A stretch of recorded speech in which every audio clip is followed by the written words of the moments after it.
सगळ्यांना एक हातून विनंती करतो की लग्न कार्यामध्ये आपण दिवसेंदिवस प्रथा वाढत चालल्या. पूर्वी आपल्या आजोबा पंजोबांची लग्न मानदेव डहाळे टाकून आणि एक साधा विधी केला जायचा. ते लग्नही टिकले, त्यांनाही मुलं झाले. आणि आता जे काही पैशाची नुमाईश, नुसता पैसा उधळायचा आहे. अरे बाबा रे, तुमच्याकडे जर लय पैसा झाला असेल ना, एखाद्या गरीबाच्या मुलाचा शिक्षणाचा खर्च घ्या, एखाद्या गरीबाच्या मुलीचं लग्न करा, तिला संसार घेऊन द्या. आणि तुम्हाला अजूनही जास्त लयच ऊत असेल तर त्या मुलीच्या नावावर पैसे एफडी करा. कशासाठी? ह्या पैशाची मस्ती कशासाठी?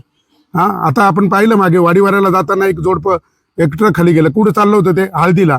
अरे हळदीला सुद्धा लग्न एवढे लोक कशासाठी आहे? म्हणजे आपलं भान आपण विसरत चाललोय का? कसा तरी 2 नंबरनी पैसा कमवायचा आणि मग तो उधळायचा. आणि मग ते पाहून दुसऱ्या रेशील लागत, नाही त्याचा मांडव एवढा झाला मग मी एवढा मोठा करीन. या स्पर्धा सोडा.